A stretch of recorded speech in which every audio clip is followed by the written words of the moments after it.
Welcome to episode 53 of Priviso Live, your weekly dose of ICT legislation, risk, information security, and AI news. I'm Lynn, here with John and Stephen, and we're diving into this week's most fascinating AI developments. We have a packed show today covering everything from Apple's latest macOS release to the world's first virtual government minister. Hello listeners, John here. We're seeing some fascinating developments in the AI space this week and some concerning trends in cybersecurity that our listeners need to know about. Hello everyone, this is Stephen. Plus, we'll be diving into some South African cybersecurity insights and discussing what the next generation of cybersecurity professionals looks like. But first, let's talk about Apple's latest operating system. John, you've been following Apple's operating system evolution closely. What's your take on this latest release? Well, Lynn, macOS 26 Tahoe represents what I'd call a maturation of Apple's desktop operating system. Firstly, it includes patches for over 50 identified vulnerabilities. Then there are some significant improvements in system performance and integration with Apple's ecosystem, but what really caught my attention is how this release positions macOS in the AI-first computing era. That's interesting because we're seeing this across the industry. Operating systems becoming platforms for AI integration rather than just application launchers. What specific features in Tahoe stand out to you? The review highlights improved system efficiency and better resource management, which is essential as AI workloads become more prevalent on desktop computers. Apple's strategy appears to be integrating AI capabilities more deeply into the OS rather than offering them as separate features. From a security standpoint, how does Tahoe respond to the increasing concerns about AI and privacy that we've been discussing in previous episodes? That's where it becomes interesting. The review highlights improved on-device processing features which support Apple's privacy-first approach. However, and this connects to our next story, doubts remain about the amount of data these AI features actually gather and process, even when they claim to prioritize privacy. When it comes to enterprise adoption, which is relevant to our listeners, the review indicates that Tahoe offers improved management tools and security frameworks. For organizations already invested in the Apple ecosystem, this could be a significant step forward in deployment and administration. The timing is also significant, isn't it? Apple releasing a major OS update, while the industry is grappling with AI governance and regulation. Exactly. Tahoe seems like Apple's response to the challenge of integrating AI responsibly into everyday computing. Whether they've truly achieved that remains to be seen, but the review indicates they're at least asking the right questions. And for our listeners managing IT infrastructure, the backwards compatibility and migration tools seem robust, which is always a concern with major OS updates. That segues perfectly into our next story. Researchers are discovering that Apple Intelligence collects more data than initially expected. Stephen, this seems to challenge Apple's privacy narrative. It does, Lynn. Research reveals a significant gap between Apple's marketing messaging around privacy and the actual data collection practices of its AI systems. What's particularly concerning is that this wasn't disclosed transparently up front. This ties directly into what we were just discussing about macOS Tahoe. Apple is positioning itself as the privacy-conscious alternative to other tech giants, but researchers are finding that Apple Intelligence is quite hungry for user data. What specific types of data are we talking about here? Apparently, it's more extensive than the basic interaction data Apple initially described. We're seeing the collection of contextual information, usage patterns, and behavioral data that exceeds what users might reasonably expect from a privacy-first AI system. What's troubling from a professional standpoint is the implications for enterprise deployments. Organizations that have chosen Apple products specifically for their privacy credentials may need to reassess their risk profiles. This reminds me of the ongoing debates around AI transparency. Are we seeing a pattern where companies promise privacy, but the technical realities of AI development require more data than they initially admit? That's exactly the issue. AI systems are inherently data-intensive, and there's often tension between providing useful AI features and maintaining strict privacy controls. The problem isn't necessarily that Apple is collecting this data. It's that they weren't transparent about it from the beginning. For our listeners in information security roles, this highlights the importance of conducting your own privacy assessments rather than relying solely on vendor claims. The research methodology used here could be applied to other AI systems in your organization. What's the wider regulatory implication?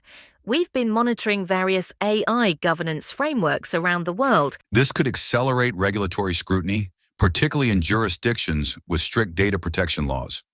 It's exactly the kind of discovery that regulators point to when arguing for more stringent AI oversight requirements. And it raises questions about other Apple Intelligence features that haven't been subjected to the same level of independent research. This might be just the tip of the iceberg. Let's shift focus to some more positive AI news from our backyard. Connecting Africa reports that AI-enabled cybersecurity is helping to lower data breach costs in South Africa. John, this seems like a success story we don't hear enough of. It really is, Lynn. After the concerning trends we've been tracking in South African cybersecurity, it's refreshing to see AI being part of the solution rather than just creating new problems. The data suggests that organizations using AI-powered security tools are seeing measurable reductions in both the frequency and cost of data breaches. What's particularly interesting is that this is happening in the South African context, where we've seen significant cybersecurity challenges and resource constraints. AI democratizing advanced security capabilities could be transformative for smaller organizations. Can you break down what specific AI capabilities are driving these cost reductions? The report highlights several areas. Automated threat detection and response, which reduces the time between breach occurrence and containment. Predictive analytics that help organizations prevent breaches before they happen. And automated incident response workflows that reduce the human resources required to manage security incidents. From a business perspective, this addresses one of the key barriers to cybersecurity investment in South Africa: the perception that advanced security is too expensive for many organizations. If AI can provide enterprise-grade security at lower operational costs, that changes the equation significantly. How does this align with the broader African cybersecurity landscape we've been discussing in previous episodes?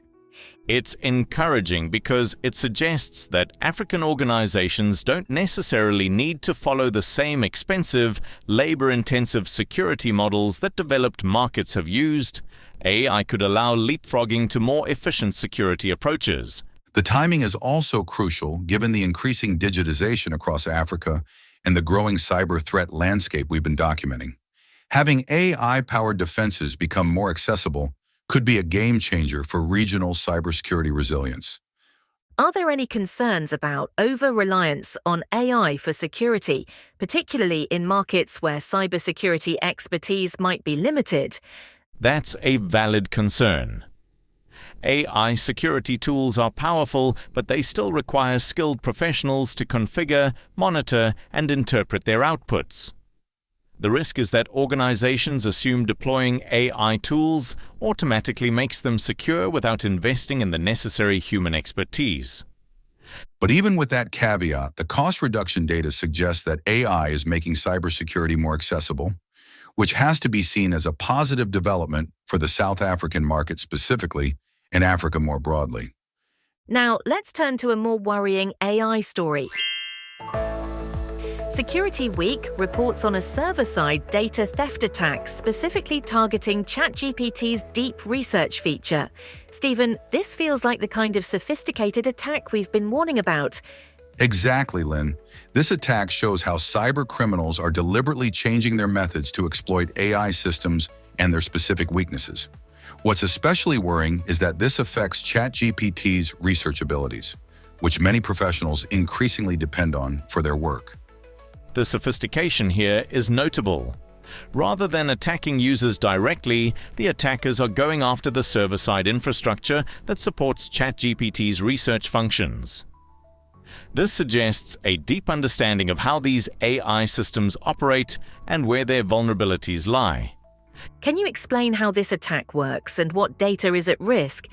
The attack takes advantage of how ChatGPT's deep research feature handles and stores information during tasks.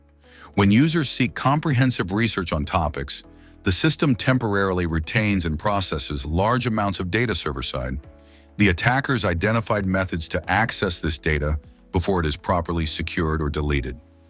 What's troubling is that this could include sensitive research topics, business intelligence, or confidential information that users assumed would be handled securely.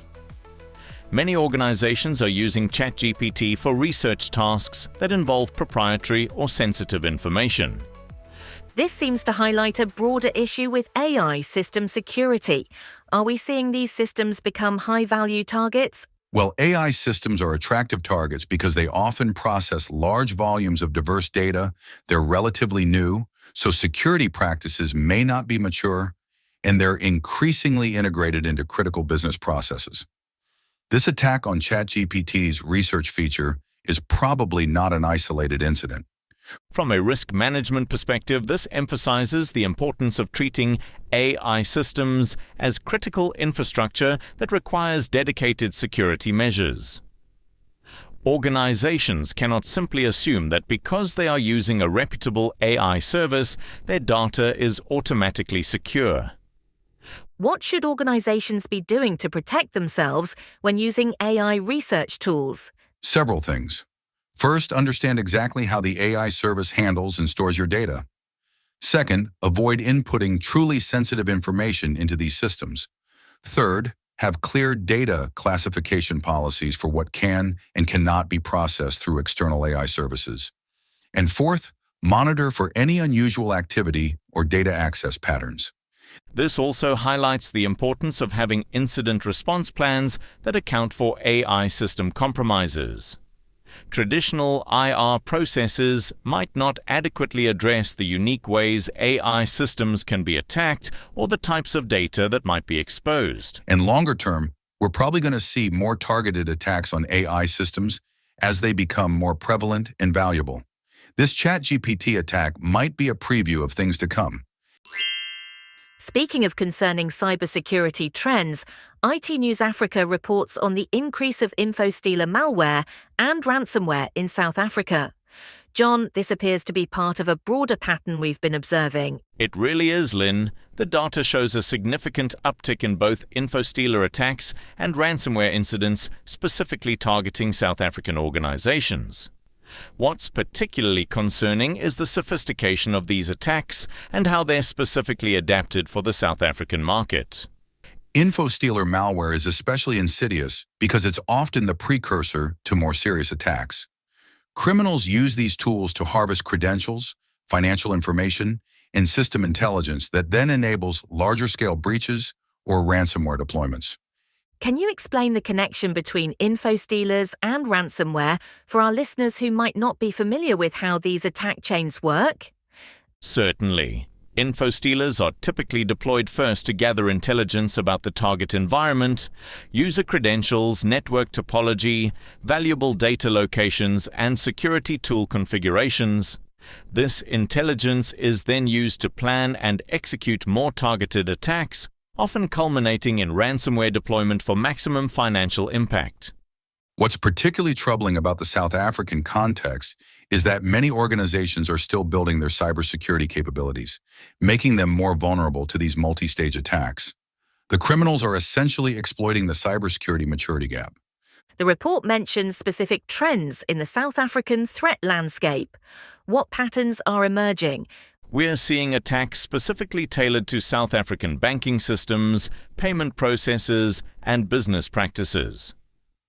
The criminals clearly understand the local market and are adapting their techniques accordingly. This isn't just generic malware, it's targeted, localized threats. The ransomware component is also evolving. Rather than just encrypting data, we're seeing double and triple extortion techniques where criminals steal data first, then encrypt systems, then threaten to leak sensitive information if ransoms aren't paid. This significantly increases the pressure on victim organizations. How does this connect to the broader African cybersecurity challenges we discussed earlier? It's part of the same pattern. African organizations are becoming more digitized and more valuable as targets, but cybersecurity capabilities aren't keeping pace with the threat landscape. The info-stealer to ransomware attack chain exploits this gap very effectively. What's encouraging, though, is that we are seeing increased threat intelligence sharing and awareness in the South African market. Organizations are beginning to realize that cybersecurity is a business-critical investment, not merely an IT expense. Now for something completely different, but equally fascinating. Billboard reports on an AI music artist named Zania securing a multi-million-dollar record deal. John, this feels like a watershed moment for AI in creative industries. This isn't just about music, it's about AI systems becoming independent economic actors in creative industries. The implications go far beyond entertainment and touch on fundamental questions about creativity, authorship, and intellectual property in an AI-driven world. What's particularly interesting from a technology perspective is that this demonstrates AI systems moving beyond tool status to become creators in their own right. We're seeing AI not just assist human creativity, but potentially replace it in commercial contexts. Can you explain how this works?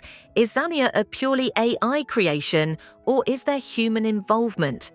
That's one of the fascinating aspects of this story. The details suggest Zania operates with significant AI autonomy in creating music, but there's likely human oversight and direction involved. It's a hybrid model that might become the template for AI creativity in other industries.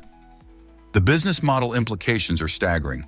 If AI artists can secure multi-million-dollar deals, what does that mean for human musicians? And more broadly, what does it mean for any creative professional whose work could potentially be replicated or enhanced by AI?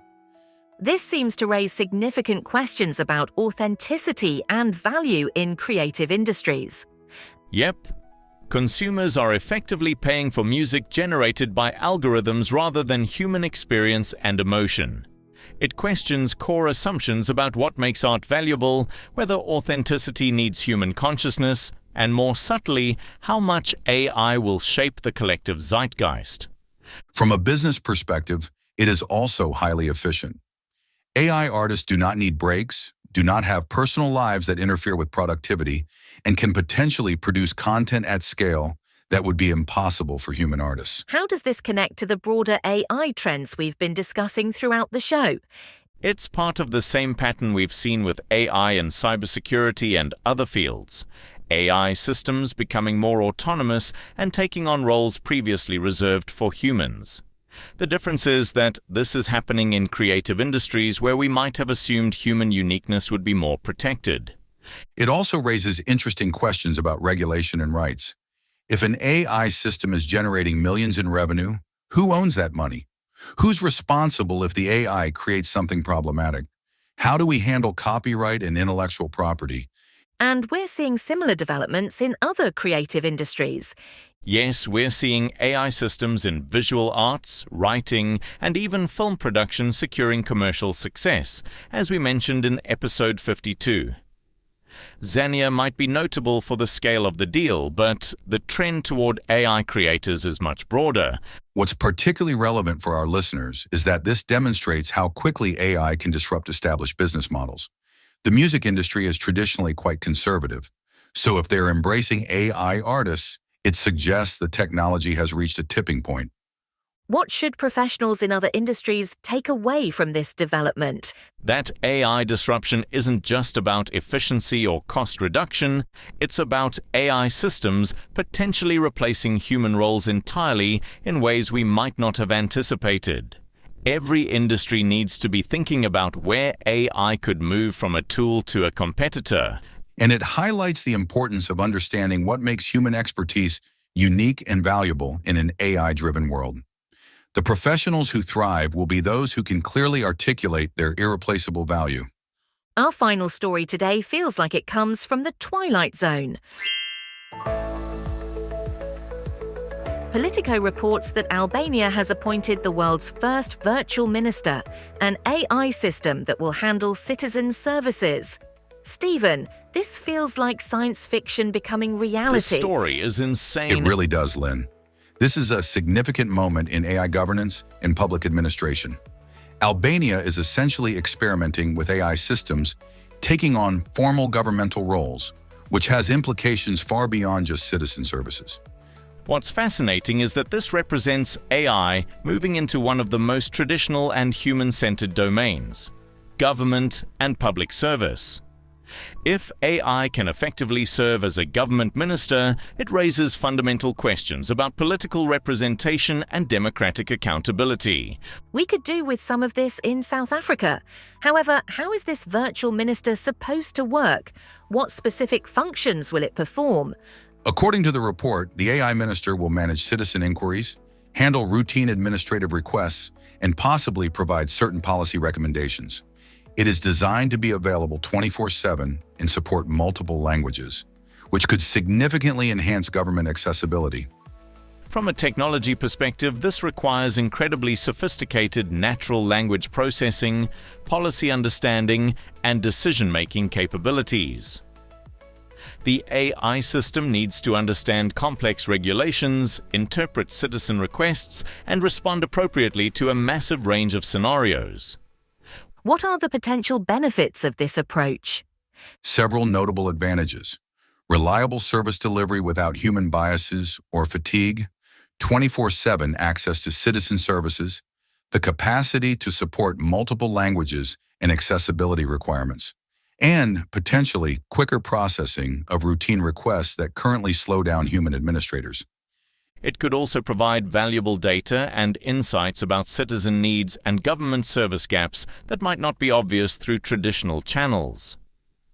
The AI system could identify patterns and inefficiencies that human administrators overlook.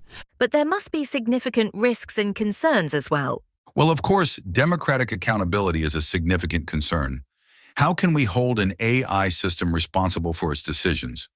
There are also questions about bias in AI systems that may impact government services, privacy worries related to AI handling sensitive citizen data, and the risk of technology failures causing disruption to essential services. There's also the broader question of legitimacy. Governments derive their authority from democratic consent, but can citizens genuinely agree to be governed by AI systems? This raises fundamental issues about the nature of political representation. And yet this is the future. The European Research Council has recently presented a report on the research grants awarded to AI in the last 15 years. Among the more than 1,000 projects, 43 have been dealing with justice and law, covering access and reuse of case law, document anonymization, criminal activity monitoring, predictive justice, and automation of legal decision-making. How does this fit into the broader global trends around AI governance we've been tracking? It's simultaneously ahead of the curve and potentially problematic. While many countries are still debating how to regulate AI systems, Albania is deploying them in government roles. This could either be a groundbreaking innovation or a cautionary tale, depending on how it unfolds. It also demonstrates the global variation in AI adoption and risk tolerance. While some jurisdictions are implementing strict AI regulations, others are experimenting with radical AI integration. This creates interesting challenges for multinational organizations and international cooperation. Let's hope it doesn't become a candidate for the AI Darwin Awards we discussed last week. What should our listeners take away from this development? AI integration in organizations and society is accelerating faster than many expected. The line between human and AI responsibilities is shifting quickly, and professionals need to be ready for AI systems to take on roles that seemed unthinkable just a few years ago. It's also a reminder that AI governance isn't just about technical standards. It's about fundamental questions of authority, accountability, and democratic legitimacy that every organization and society will need to grapple with. This virtual minister experiment will definitely be worth monitoring as it develops. That wraps up another fascinating week in technology and cybersecurity. We've covered everything from Apple's latest privacy challenges to AI systems becoming government ministers. John and Stephen, any final thoughts? What strikes me is how these stories are all linked by the theme of AI systems becoming more autonomous and assuming roles previously held by humans, whether in cybersecurity, music, or government. We're observing a fundamental shift in how AI merges with society, And the security implications permeate everything we've discussed. Whether it's Apple Intelligence gathering more data than anticipated, new attack vectors targeting AI systems, or the challenges of securing AI-driven government services, cybersecurity increasingly intertwines with AI governance. Absolutely. For our listeners, the key takeaway is that the pace of change is accelerating. And staying informed about these developments isn't just interesting, it's essential for professional success and organizational resilience. And that's all for Priviso Live episode 53. Thank you for joining us. You are the reason that we do this. If you want to hear more of the same, subscribe to Priviso Live on Apple, Samsung, Spotify, iHeartRadio, or YouTube.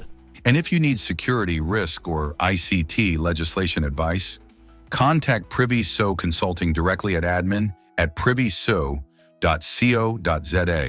Stay safe, everyone.